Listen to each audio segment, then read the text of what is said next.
We're still in the midst of a heat wave in Arizona, and it's October. This is not good, guys.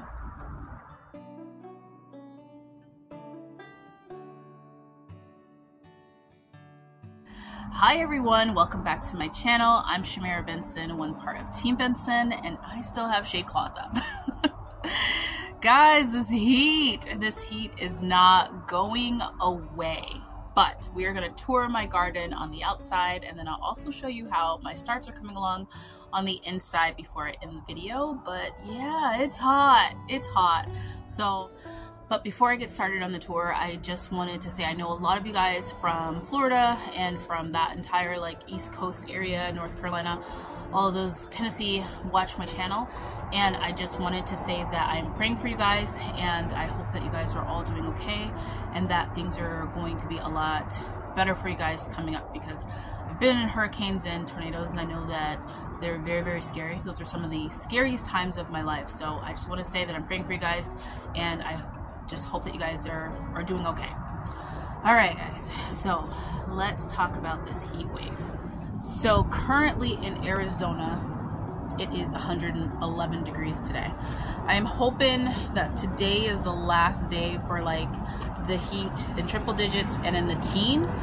I know we're going down to like 105, and that will be actually a nice break. So if you guys want to know how hot it is in Arizona, my bulbs not only melted, but they're also black, and that's because it's so hot in Arizona.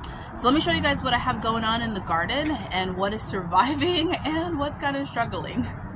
Now, in the farthest corner of my garden, we have the moringa tree that is doing so well. Look at this, guys.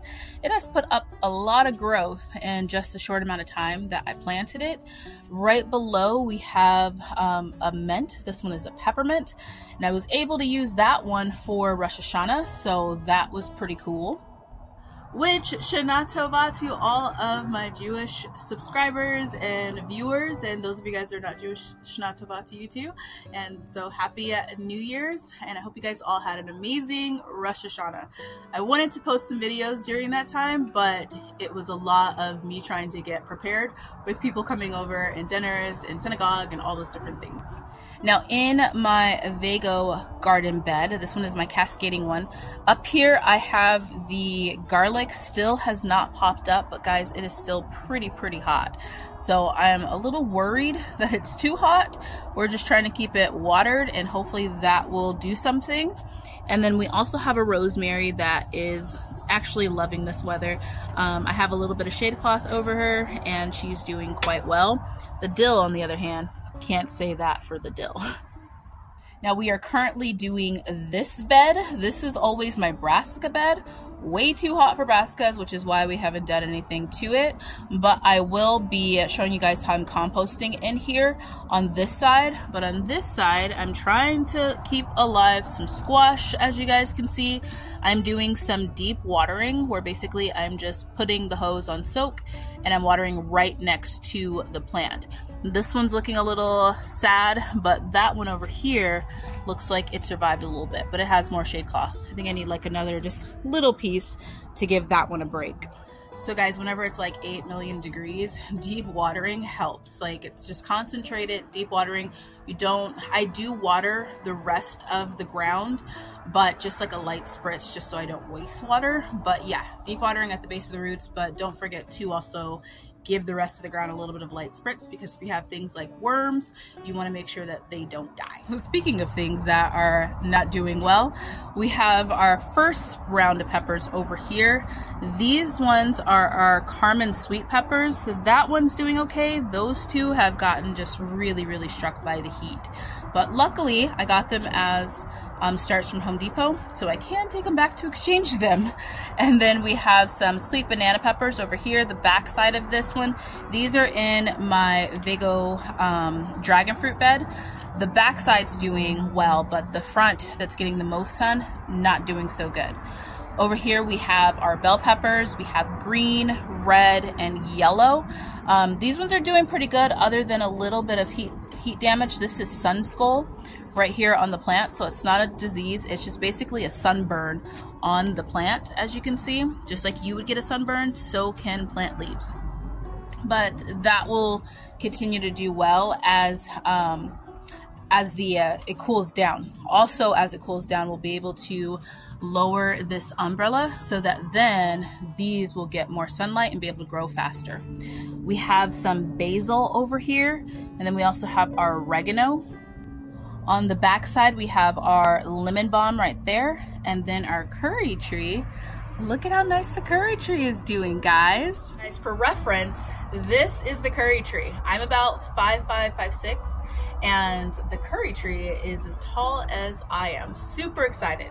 Because remember when we thought we were going to lose our curry tree? It was a little rough looking, but now it is branched off and it is doing quite well.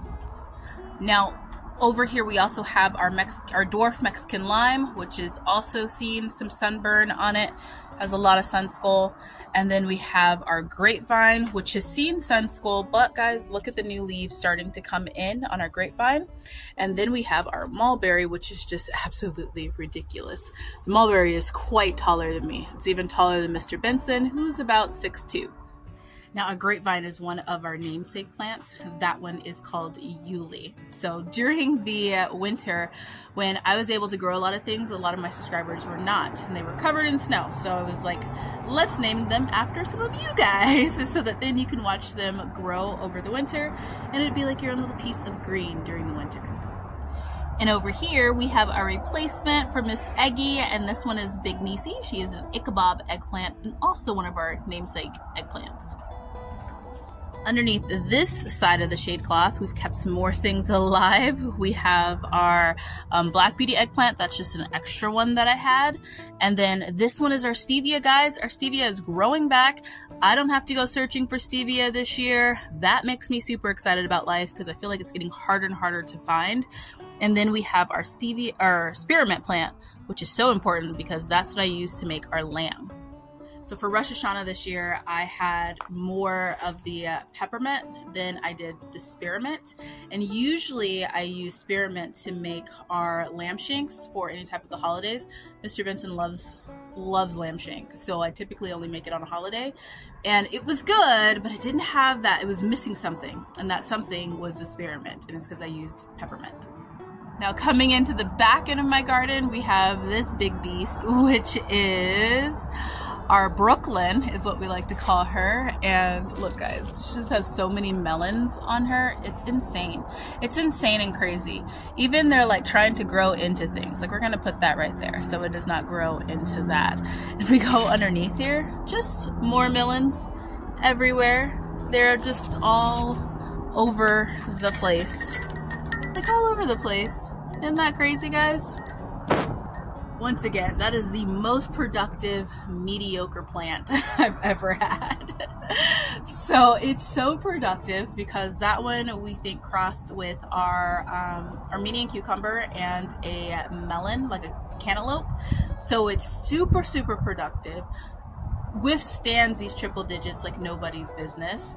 And the fruit is very mediocre tasting. That's what happens when you don't follow the guidelines of the Torah when you are planting. It's in there, but we did not follow those guidelines, and we have a mixed plant that we don't really like. Now, we have been using it for compost, I've eaten a couple of them. Salt does make it taste a lot better, but majority of these fruits are just going for compost and rebuilding our soil at this point. Now, below Brooklyn, we have some butternut squash coming in.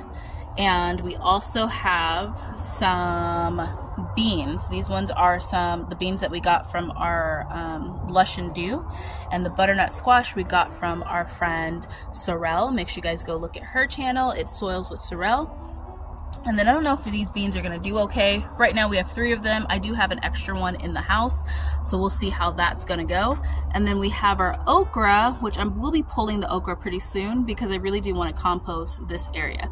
Just look at all of those useless melons. Well, I won't say they're useless because they are feeding the worms. Now over here we have our evening primrose right here and our random one that I don't know what it is. I'm starting to feel like it's a weed. I don't know. I want to see what it looks like when it flowers. But the evening primrose, I'm really excited to see that one flower. And I want to save that. That is a medicinal one. Now on this side, we have our lemongrass that needs a haircut, and then we also have some Malabar spinach. And then underneath here, our jalapenos are starting to look really good.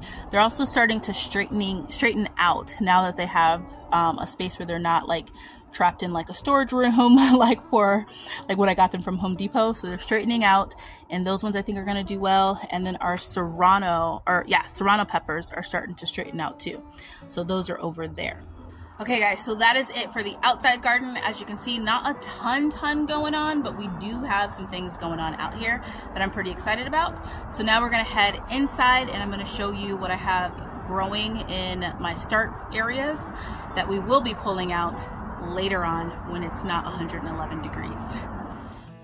Okay guys, so slowly but surely I've been making progress on my indoor seedlings. I do need to up pot all of these because they are getting, as you can see, a little bit yellow, and we don't want that to happen. But my tomatoes really are rocking it. Like, I'm gonna have a lot of little tomatoes that I'm gonna be able to separate these because tomatoes separate really well. So a lot of Roma tomatoes, that's gonna be nice.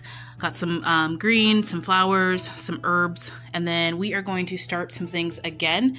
Now, once again, this is my MetryGrow lighting system from Let Pot Garden, and it's been doing pretty good. We'll see how it continues to do as I up pot these, and then these things are gonna get some new seeds in them. Okay guys, so that is the garden in a nutshell. It is still super hot. I am hoping that these temperatures balance themselves out and are not so hot. I'm thinking that maybe we're gonna have a warmer winter, so actually this might be my chance to get a lot of green beans. So when I actually redo those starts, I'm gonna just put beans everywhere in those starts because I want to have at least like a majority right in front of where my peppers are going to be. I want to have all of those be green beans, like in the bed further in the garden, like the in-ground bed. So where the jalapenos are. So I want all that to be green beans in there, and I want to grow as many green beans as humanly possible so that then I can get some canned and yeah, learn how to do that because I've never canned green beans before. But I am getting really good at canning, and I'm pretty proud of that. So for this new year, I spent a lot of time right before Rosh Hashanah actually kind of like just reevaluating the year and how life has been. And I really want to expand up on the things that I have going, expanding up on projects, expanding up on my businesses, my channel, my garden, all of those different things. So I will be doing more videos. This time has been a big reflection time for me, which is always Rosh Hashanah, Yom Kippur. That's a really big reflection time for me. And a lot of times I like to really sit within that reflection and just kind of see how I can grow as a person. So, but after that, I will be posting a lot of videos, and I already have some really cool ones, guys. I tried my Vego Composter, and I have the video and the results on that, so I can't wait to show you guys that actually tomorrow.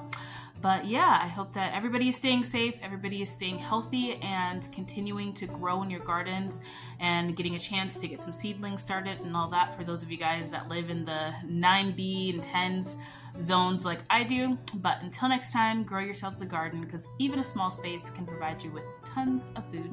Bye guys.